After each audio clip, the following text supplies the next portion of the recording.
ship that. It's an even number boat. It's built in.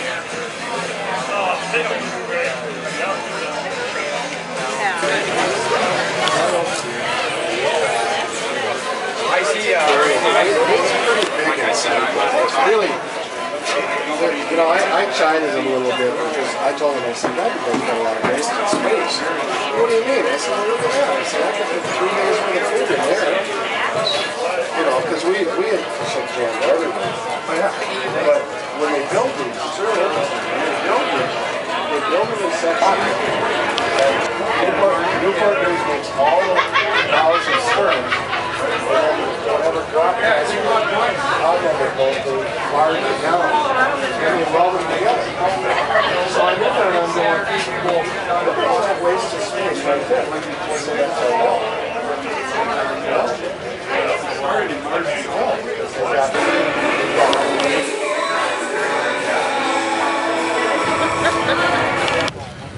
I should have. What are you laughing at? Hat on. You're laughing at him, right? Yeah.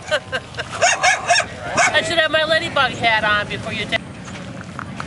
Your bike's going to be on the internet, Daryl. Cheer up, could be worse.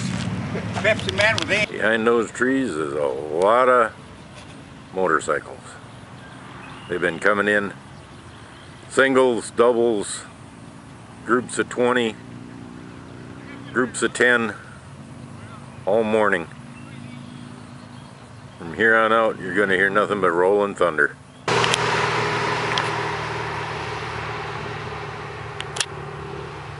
License plate reads squirrely. Cool.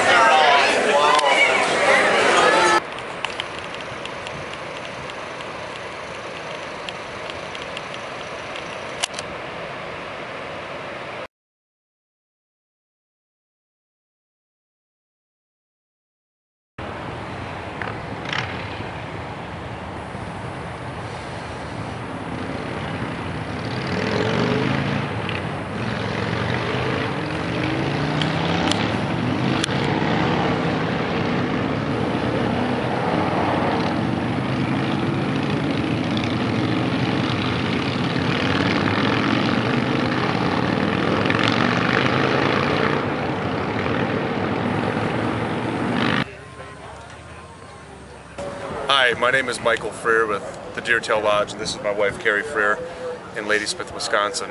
And we're honored this year to have the Honor of the Fallen ride at our establishment, and we're looking forward to many more years of supporting a group like this. I mean, today we've had 230 motorcycles show up at our event, and we're looking to improve that next year. Maybe 500 would be awesome. You know, we're doing things here for the organization as far as having different drawings and raffles, and it's all put on by John Vacho, and the guy's amazing. We totally appreciate him coming out here and making it all happen. Things we're going to do for next year, though, definitely is having the campground available for people and having our outside tiki bar ready to roll. So from Mike and Carrie, we appreciate everybody, and thank you.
coming in.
There you go again.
Hi, I'm John Vacho. I'm the father of Staff Sergeant Nathan Vacho, who was killed in action in Iraq, south of Baghdad, on May 5th, 2006 by a roadside bomb in the first vehicle.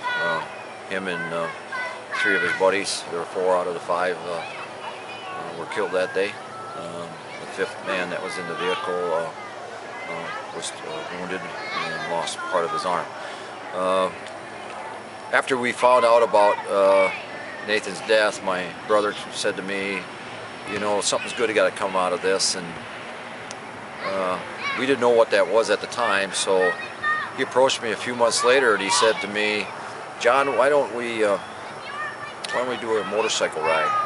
And I said, to enhance the scholarship program that we started, me and my wife started. And the way we started that program was we received cards and letters from all over the United States, probably well over 1,000, maybe 1,200 cards and letters, and each one had $5, $10. Some didn't have anything, but some had 20 and that.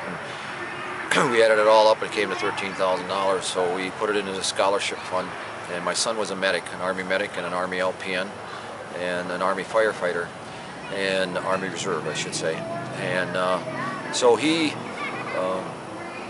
decided to support the Healthcare Academy here at the high school. They teach CNA classes and they teach EMT classes, and so we decided to help them. So if there's a student that could not afford to take the CNA test, I think it's about $150 to take the test, and then to go to work in some of our nursing homes and hospitals and things. So we decided to help that in this impoverished county in Wisconsin. Rusk County is probably one of the most impoverished counties in the state, and so I know we helped 3 students this last fall.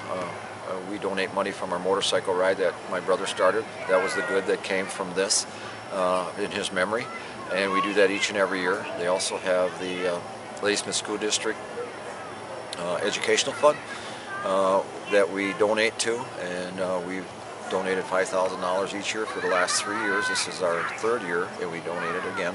And they have 2 more years where all the money that is donated is matched dollar for dollar. So our $15,000 became $30,000, and they don't want to touch the principal. They just use the interest to help in math and science, which is healthcare, and the arts and music.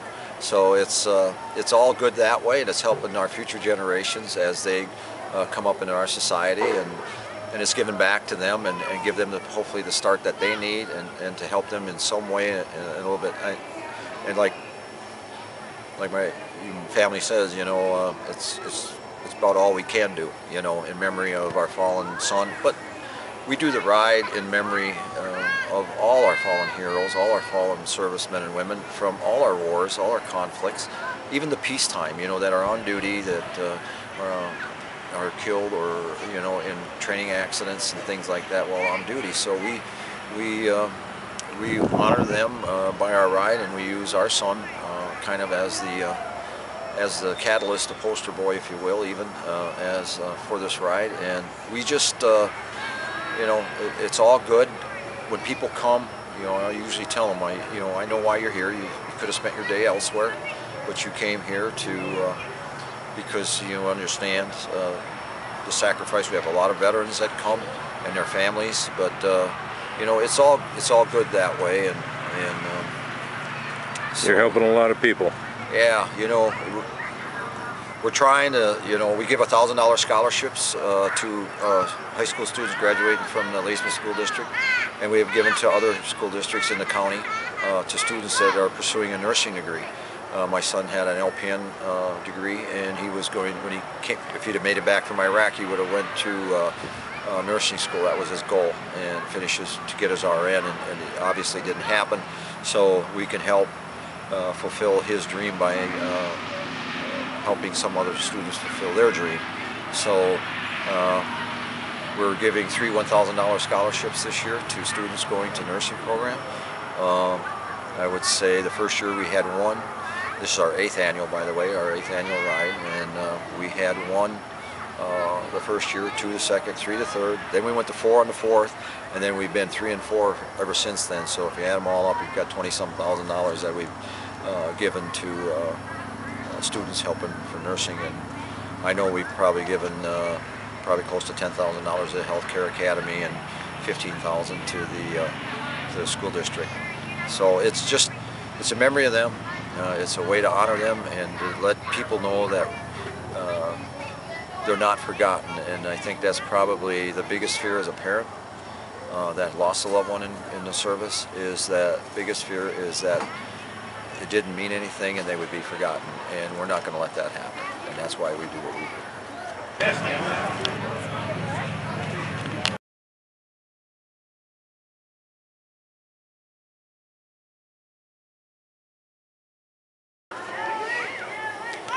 We do 2 Honor the Fallen rides each year. We do the one in May because my son was killed in May, and so we have it on the Saturday of Mother's Day weekend. We also do a second ride for Honor the Fallen in recognition of them. We do that on the last Saturday of September each year. And we usually start at the Veterans Memorial Building over there. And that's sponsored by the AMVETS Post 127 here in Ladysmith. At this stage in my life, I am the commander of that post. I was not, we've been around for about 6 years, and in the last 2 years I've been the commander. But what we decided to do was the Historical Society, 2 members from the Historical Society came to see me, and they brought me a book from World War I. It was published like 1921, 1923, and it said Rusk County and the Great War. Well, the lady opened up the book and said, "This is my father." And I looked down 2 pictures down on these cameo pictures, and I says, "Well, that's my wife's grandfather." And then when I started paging through this book that I didn't know existed, and here they had pictures and stories, little paragraphs of each of the 37 servicemen that died while in service during World War I, either overseas or stateside, because there was a big epidemic of influenza that went through and killed 20 million people at that time. Well, I saw those 37. I didn't know that existed, and I got thinking about it later. They put a granite stone down at the park, Memorial Park in Ladysmith, that has a picture, a likeness of my son and his name, and they did one for the other 2 boys from Rusk County that were killed in Iraq and Afghanistan. But I saw that book and I go, what about these 37? And then I saw another book that the American Legion published, and it had 89 names in there from World War II. And then they had an article in the paper about the 3 from Korea. And then I researched those from Vietnam, 9 of them. And then the 3 we had, and then peacetime. And there's no record, public record, other than those books. And we have a few of them over at the high school that are listed, that graduated from high school, that their names are listed while they died in service. And I said, well, what about the rest of them?